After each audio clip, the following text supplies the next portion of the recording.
bonjour. C'est une satisfaction de revoir tous nos amis qui nous accompagnent fidèlement tous les jours pour cette émission du Spectacle de la foi. Je suis David Soares et c'est avec une grande joie et beaucoup de satisfaction que j'entre dans votre foyer pour introduire le Spectacle de la foi. Le Spectacle de la foi d'aujourd'hui vous dira comment agir quand les personnes nous critiquent. Combien de fois vous avez prévu de faire quelque chose et vous êtes quelqu'un de mal compris? Peut-être que je parle avec des personnes qui sont mal comprises, des personnes en qui les personnes ne font pas confiance. Vous avez un rêve et quand vous avez raconté votre rêve d'un jour, vous avez été très ridiculisé. Et vous avez été blessé et vous avez gardé cela pour vous-même, mais c'est conservé là en vous, au fond de votre cœur, au fin fond de vous, ce grand rêve-là continue. Vous dites, est-ce que je dois penser à cela? Est-ce que je dois encore rêver à cette chose-là? Non. Pense que cela est de trop? Non. Vous comprendrez que quand Dieu dépose un désir, quelque chose pour changer votre vie, c'est parce qu'il veut vous aider, pour que vous accomplissiez ce dessein. Jésus-Christ a dit qu'il est venu pour donner la vie, et la vie en abondance. Dieu veut vous donner ce droit pour que vous soyez heureux. Soyez épanoui dans tous les domaines de votre vie. Et dans le feuilleton d'aujourd'hui, le sujet sera « Comment être libéré de ses vices ?» Cette personne a été libérée. Et vous aussi pouvez être libéré de n'importe quel vice. Que ce soit par le vice du jeu, le vice de l'alcoolisme, des cigarettes, de la drogue ou de n'importe quel autre. Et comment est-ce que vous devez faire quand vous êtes tourmenté par ce mal? Aujourd'hui, le feuilleton d'aujourd'hui montrera la personne qui est passée par cela, comment elle a vaincu. Ensuite, nous allons prendre les questions dans la rue de personnes qui ont des doutes les plus divers qui soient. Peut-être vous avez le même doute et cela doit pouvoir vous aider aussi à être heureux. C'est d'accord? Voyez, nous allons commencer maintenant le spectacle de la foi dans votre foyer. Moi, je reviens à la fin au nom du Christ. Et pour Jésus, faites de beaux applaudissements. Voyez, parfois, quand nous obéissons à Dieu, nous sommes mal interprétés. Mais nous ne devons pas nous vexer, parce que cela fait partie du processus spirituel, du combat que mène la lumière pour vaincre les ténèbres. Et très souvent, les ténèbres essaient de mettre la honte à cette personne qui est de Dieu. Je ne sais pas si vous le savez, mais même Jésus a été traité de fou par les membres de sa propre famille. Une fois, la Vierge Marie et les frères de Jésus, si vous ne le saviez pas, il avait plusieurs frères, il avait 4 frères et des sœurs, je ne suis pas en train d'inventer cela, vous trouvez cela dans le livre de Dieu, en divers endroits, et même le nom de ses frères. Et ils ont pris des cordes et sont sortis pour attraper Jésus, parce qu'il était fou, pour l'attraper comme s'il était un animal féroce. Quand je dis que Jésus avait des frères, en respectant les personnes qui, parfois, n'y croient pas, qui ne connaissent pas encore la parole de Dieu, je prends la Bible et je cite cela pour que les personnes puissent voir. Mes missionnaires, la Vierge Marie a toujours été vierge jusqu'à avoir Jésus. Après, elle a été l'épouse normale de Joseph. Joseph était le fiancé de Marie. Et quand il a su qu'elle était enceinte par l'œuvre du Saint-Esprit, alors il a essayé secrètement de la laisser. Alors le Seigneur Dieu a donné un rêve à Joseph. Et cela, c'est au premier chapitre de Matthieu, le verset numéro 24. Il dit ainsi, « À son réveil, Joseph fit ce que l'ange du Seigneur lui avait ordonné. Et il prit sa femme chez lui, mais il n'eut pas de relation avec elle, jusqu'à ce qu'elle eût mis au monde un fils qu'il appela du nom de Jésus. » Mais missionnaire, vous avez dit qu'elle avait des enfants. Je voudrais savoir où on trouve ça dans la Bible. Eh bien, voyons ça. Dans le Marc 6,3. N'est-ce pas le charpentier, le fils de Marie, le frère de Jacques, de José, de Judas et de Simon? Ses sœurs ne sont-elles pas ici, parmi nous? Il était pour eux une cause de chute. C'est pas plus clair comme ça, mes amis? J'espère que c'est clair, gloire à Dieu. Eh bien maintenant, nous allons à nouveau à Marc. Cette fois, c'est au chapitre 3, pour voir quelle est cette histoire, missionnaire, parce que vous avez dit qu'elle voulait attraper Jésus. Cela se trouve au chapitre 3 de Marc, au verset 20. Puis il revient à la maison et la foule se rassemble encore et il ne pouvait même pas manger. À cette nouvelle, les gens de sa parenté sortirent pour se saisir de lui, car ils disaient, il a perdu la raison. Donc, ainsi vous avez été utilisé par Dieu, ou en utilisant le pouvoir de Dieu, très souvent vous êtes mal compris. Ne vous en faites pas, mon frère. Continuez votre action. Là, en plus des parents qui voulaient attraper Jésus, il y avait les Juifs, les pharisiens, tous ces religieux disaient ainsi, « Ah, mais il expulse le démon, c'est pas le prince des démons qu'il... » Ce sont les versets suivants, hein, celui que je suis en train de lire dans Marc, chapitre 3. C'est le Belzéboul qu'il utilise, qui est le plus grand démon. Et là, le démon sort. Et Jésus a alors appelé leur attention en disant la chose suivante. Les scribes qui étaient descendus de Jérusalem, Marc 3, 22, disaient... Il a Belzéboul, il disait que Jésus était sous l'emprise du démon. C'est par le prince des démons qu'il chasse les démons. Il les appela et se mit à leur dire en parabole, « Comment Satan peut-il chasser Satan ? Si un royaume est divisé contre lui-même, ce royaume ne peut tenir.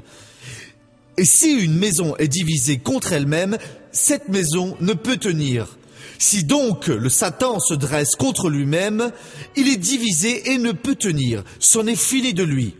Personne ne peut entrer dans la maison d'un homme fort et piller ses biens sans avoir d'abord lié cet homme fort. Alors seulement il pillera sa maison. Laissez-moi donc vous expliquer tout cela ici. Ici, Jésus donne plusieurs révélations et il profitait d'un air mineur et il disait ainsi une série de révélations. Chaque déclaration de Jésus est une leçon et parfois une très grande leçon. Il dit ainsi que l'enfer a un royaume qui travaille uni. Et donc on peut comprendre que quand il vous arrive quelque chose de mauvais, une calomnie, un accident, une souffrance, c'est le couronnement de l'œuvre maligne qui a réussi à vous vaincre dans un certain domaine. On peut aussi comprendre que si l'enfer est organisé, Dieu est encore plus organisé. Et donc, nous qui sommes de lui, nous devons toujours être reliés à la parole. Et quand nous sentons que Dieu nous avertit de quelque chose, nous devons prier pour recevoir cette révélation et demander à Dieu sa protection. Parce que si l'enfer a un plan qui va aboutir d'ici à 6 mois ou bien d'ici à 5 ans, pendant lesquels ces agences vont travailler, certains minant la résistance, apportant de fausses informations, manipulant la tête des personnes jusqu'à ce qu'elles cèdent et chutent. Et alors ils applaudissent, ah, on a réussi. S'ils sont au travail ainsi, Dieu qui est au courant du plan est au travail pour nous avertir. Il faut toujours être dans la parole de Dieu, relié à lui, et tout ce que le Seigneur nous révèle, on s'en empare et nous y restons fermes. Dans le royaume du malin, il n'y a pas de division, ils travaillent ensemble. L'un aide l'autre, qui en être un autre, qui en être un autre, jusqu'à ce qu'il fasse chuter la personne. Le royaume de Dieu est beaucoup plus organisé. Le royaume de Dieu, lui, est commandé par le Saint-Esprit, qui dit à notre cœur, par la parole, tout ce que nous devons faire. Il ne faut pas écouter tel frère ou telle sœur qui vient avec une révélation entre guillemets. Vous ne savez même pas si la personne mène une vie de sainteté, quelle est son intention, et vous acceptez. Eh bien non, merci beaucoup. Au moment où vous comprenez par la parole, et si Dieu vous a annoncé la parole à travers cette personne, tout va bien. Mais s'il n'a pas parlé, oubliez ça. Là, Jésus a donné une autre révélation, qui est ici dans le verset 27. Personne ne peut entrer dans la maison d'un homme fort et piller. Le mot est mettre à sac avec ce sens-là ici. C'est bien sans avoir d'abord lié cet homme fort, alors seulement il pillera sa maison. Quand l'ennemi domine une personne, il est l'homme fort. Et il gâte cela avec bec et ongle, comme on l'on dit. Il est arrogant, c'est lui qui commande dans cette vie. Il met une personne pour dormir sous la fenêtre, il met une autre personne pour vendre son corps dans la rue, il met une autre personne pour être malhonnête, pour répandre de fausses rumeurs, et il est en train de dominer cette vie. Et donc Jésus nous dit que l'on ne peut pas entrer là et piller, parce qu'il est l'homme fort et il surveille. Sauf si on parvient à attacher cette force maligne, cet esprit du mal, et nous avons cette autorité. Quand Jésus a dit dans Luc 10, 19, je vous ai donné l'autorité pour marcher sur les serpents et les scorpions et sur toute la puissance de l'ennemi et rien ne pourra vous faire de mal. Il était en train de confirmer cette autorité. Nous pouvons, au nom de Jésus, amarrer le diable, l'enchaîner, le jeter dans une cage ou dans un sac, le jeter où nous voulons, spirituellement parlant. Ça veut dire que nous avons l'autorité pour paralyser l'œuvre de l'ennemi dans cette vie. Et c'est nécessaire. Vous êtes en prière pour une certaine situation et vous avez senti que Dieu vous écoute, c'est comme si une lumière verte s'allumait. Alors vous y êtes allé et dites, Père, au nom de Jésus, je vais maintenant attacher cette force maligne. Cet esprit malin qui provoque, qui est la cause de ce mal, au nom du Seigneur Jésus, je paralyse votre œuvre et je dis, à présent, votre action a cessé. Mon frère, si vous êtes dans l'esprit, relié avec Dieu, au moment où vous avez senti que vous vouliez le faire et l'avez fait, vous pouvez le croire. À partir de ce moment-là, cette force maligne entre en décadence, cette œuvre va s'éteindre et la victoire sera complètement à vous. À présent, n'essayez pas d'agir différemment. Jésus a dit, il n'y a personne qui parvienne à entrer dans la maison de l'homme fort sans d'abord le ligoter, lui attacher les mains, paralyser son action, son habilité. C'est cela que je nous révèle. C'est nécessaire, il est en train d'agir dans ma vie. Il vient me rendre honteux, il fait en sorte que j'en souffre. Je vais commencer une bataille spirituelle. Dieu le Seigneur va me guider, le Seigneur va parler avec moi et vous allez en présence de Dieu. Vous pouvez cesser de prier, aller travailler, voyager, aller à l'école, chez vous, faites vos activités normales, mais reprenez cette prière. Seigneur, je suis dans cette bataille. Cette force maligne ne va pas continuer jusqu'à aujourd'hui, elle m'a rendu honteux. Le Seigneur va me guider. Puis un jour, durant un message à la maison, en regardant la chaîne de la jeunesse chrétienne, en adorant Dieu, la parole va ainsi venir dans votre cœur, elle s'ouvre et vous comprenez. Oh mon Dieu, c'est maintenant. Ô esprit malin, vous qui êtes dans cette personne, qui êtes en moi, qui faites ceci en cet instant, au nom de Jésus-Christ, j'amarre toute votre action. Vous êtes alors paralysé et je décrète maintenant à la fin de cette œuvre. Ensuite, vous pouvez lever les mains, remercier Dieu et avoir confiance, c'est ce qui va se produire. La parole de Jésus, c'est personne, il n'y a pas une personne, ni le missionnaire, ni une autre personne, qui que ce soit, qui puisse entrer dans la maison de l'homme fort et le piller sans d'abord le ligoter. Il faut attacher le diable. Si vous faites cela, mon frère, c'est un succès total. Et aujourd'hui, c'est votre jour de succès. Ainsi, on peut comprendre que Jésus était en train de faire cette œuvre. Parce qu'ils sont venus pour attraper Jésus. Et alors, ils ont dit cette bêtise qu'il était avec Bézéboul. Il a expliqué, rien de cela n'est vrai. Et c'est pour ça qu'ils voulaient l'attraper. Parce que jusqu'alors, personne n'expulsait l'esprit du mal. Personne n'attachait les forces malignes. Et Jésus a surgi faisant cette œuvre. Oh, il a perdu la raison. Non, pas du tout. Jésus était dans la volonté de Dieu, plus sage que n'importe quelle autre personne. Et celui qui agit selon la parole de Dieu sera aussi en train d'agir comme la personne la plus sage de ce monde. Et c'est cela que Dieu veut, et Dieu va vous donner la victoire au nom du Seigneur Jésus. Amen. Si maintenant vous avez mal, je veux prier pour vous au nom de Jésus. Missionnaire, à présent mon cœur est douloureux à tout endroit. Restez debout que je clame à présent le ciel pour vous au nom de Jésus. Et je n'aime pas perdre la prière. Oui, je veux que vous priez maintenant. Je vais paralyser cette action maligne, je vais l'expulser au loin et j'espère que vous agissez avec foi pour que ce mal tombe maintenant à terre. Courbez la tête et fermez les yeux. Père, j'entre en ta présence en ce moment en faveur de ces personnes qui sont ici, en faveur des personnes qui en ont besoin, qui maintenant ressentent des douleurs. Elles ont besoin d'une intervention du ciel. Et je te prie, Dieu, descends du ciel et touche ces personnes, les guérissant, les libérant complètement en cet instant, défaisant ce mal. Et Père, je vais utiliser l'autorité que tu m'as donnée pour ordonner à ce mal de disparaître à présent. Comme ministre de la parole de Dieu, esprit malin, homme fort qui est dans ce corps, à présent je vous attache. Votre action est paralysée et je dis, prends ta douleur et sors de cette personne. Au nom de Jésus, je l'ordonne à présent. Douleur, va-t'en ailleurs. Au nom de Jésus-Christ. Levez les mains au ciel et dites « Merci, merci beaucoup Jésus. Grâce à Dieu. » Pendant que je vais prendre des témoignages, continuez à croire que Dieu va passer, il va encore opérer ici. Rapidement, sur la galerie, qu'est-ce qui est arrivé? Moi, j'ai une tumeur à l'estomac et j'ai été invité par ma collègue à venir dans votre église et je ressentais une douleur. Je suis venu à pied et en marchant, j'ai vraiment senti réellement... La douleur est passée. La douleur est passée. J'avais un fort mal de tête. Je suis pratiquement la Marie des douleurs.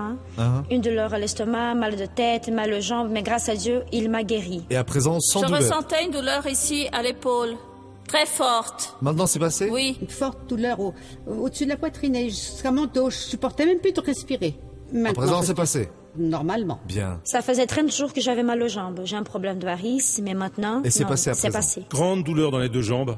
À présent, c'est passé. De hier jusqu'à maintenant, j'avais ma tête qui était très lourde. Un vrai cauchemar. Mais à travers de ma foi, aujourd'hui, la douleur est partie. Maintenant, c'est passé. Comme j'ai 2 cm de moins au pied droit et 2 à la colonne, paralysie infantile depuis l'âge de 7 mois.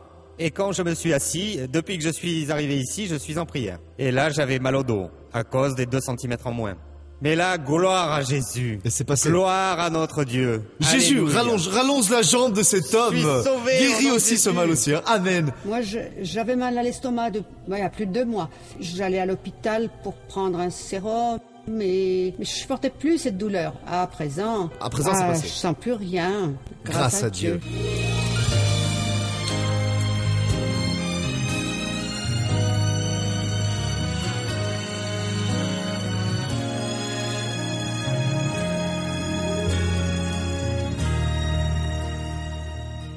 Carlos n'avait même pas encore 7 ans quand il a commencé à fumer en allumant des cigarettes pour les adultes. Et à l'adolescence, l'alcool est également entré dans sa vie.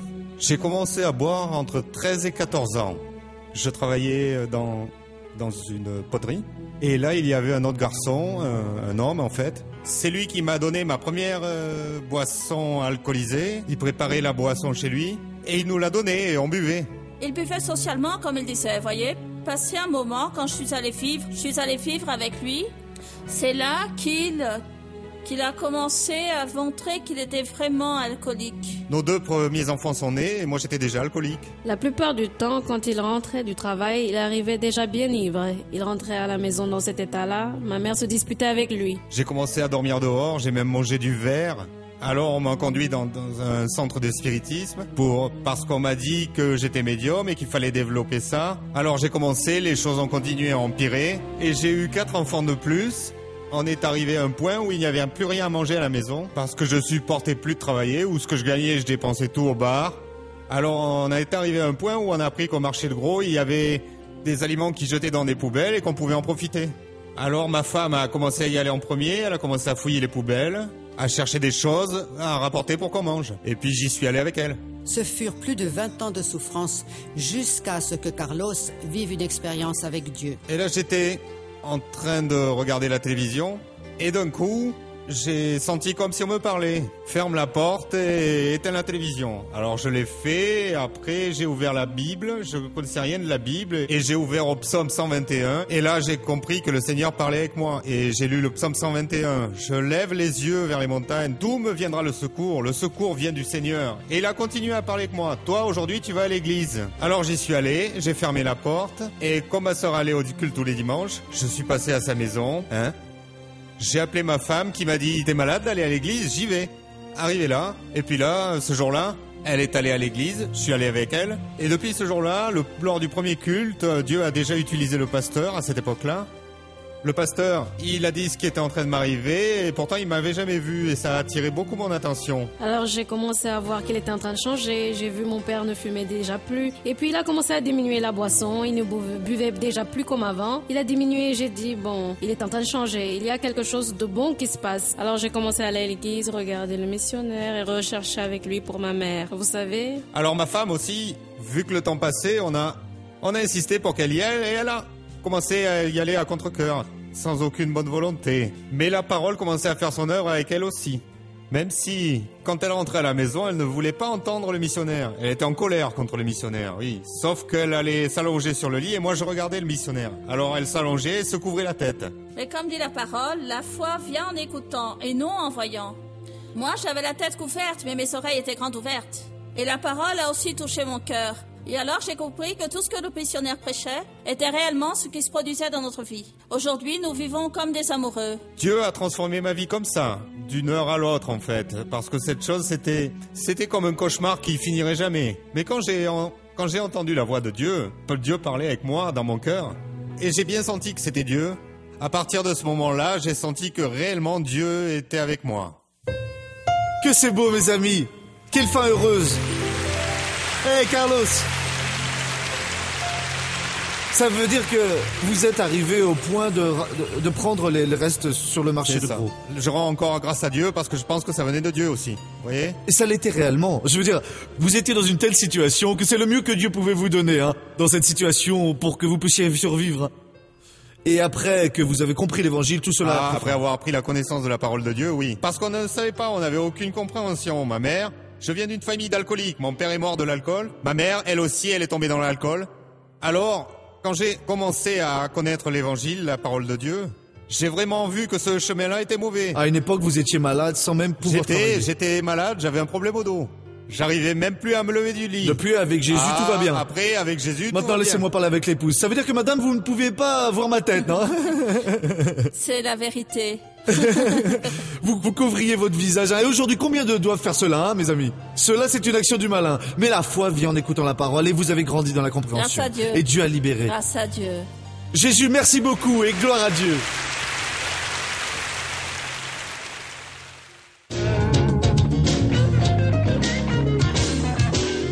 Missionnaire, le mauvais esprit que Dieu a envoyé, qui tourmentait le roi Saul, est-ce que c'est Dieu qui a eu le mauvais esprit? La personne était dans le péché, Saoul avait transgressé la parole de Dieu, et alors le démon demandait s'il pouvait, et Dieu permettait, il ne leur donnait pas. C'est dans le sens, je peux, vous pouvez. Et beaucoup de choses se produisent parce que Dieu le permet, parce que la personne ne se met pas en accord avec Dieu. Maintenant, laissez-moi faire une prière pour les personnes qui sont chez elles. Père, je prie aussi pour ceux qui sont ici dans l'église. Aujourd'hui, le Seigneur a beaucoup parlé à tous ces cœurs. Le Seigneur a donné la formule de la victoire, car pour rentrer chez l'homme fort, nous devons d'abord le ligoter. Ensuite, nous entrons, nous pillons sa maison, et la personne est complètement bénie. Mon Dieu, étends maintenant tes mains sur tout ce peuple, viens opérer le miracle nécessaire. Et j'ai la certitude, mon Père, que le Seigneur va à présent libérer cette vie. Oh, mon Dieu, cette personne qui est aujourd'hui comme Carlos Alberto et son épouse ont été, ramassant les restes que l'on jette dehors. Et je sais que cela, c'est une bénédiction parce que c'est avec dignité que cette personne va les ramasser. Mais le Seigneur a une dignité plus élevée pour elle. Gagner avec sa propre sueur son pain. Et je te prie, change cette vie à présent. Je vais utiliser l'autorité que tu m'as donnée pour les bénir tous. Et au nom du Seigneur Jésus, je réprimande toutes sortes de douleurs, de maladies, et je l'expulse pour qu'elles ne reviennent plus au nom de Jésus. Et vous dites, merci beaucoup Jésus. Je pense que ça valait la peine. Ça valait la peine. Voir la bénédiction de Dieu venir vous atteindre, n'est-ce pas? Eh bien, c'est cela que Dieu veut avec vous. Pouvoir tous les jours être en communion avec vous, vous bénir, vous remettre debout. Et Dieu relève en ce moment des personnes, un nombre de personnes, un grand nombre, dans tout le pays, pour qu'ils s'appellent maintenant ce numéro et qu'ils fassent partie du groupe des personnes qui parrainent. Une fois de plus, la bénédiction de Dieu est gratuite. Vous ne payez pas pour pouvoir être béni.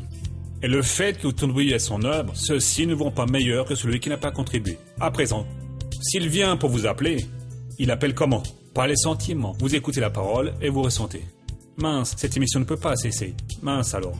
Ça, c'est une bonne chose qui m'aide. Et si vous sentez cela en ce moment, c'est parce que Dieu vous appelle pour devenir un parrain de son œuvre. Pour aider tous les mois cette œuvre à se maintenir sur l'écran.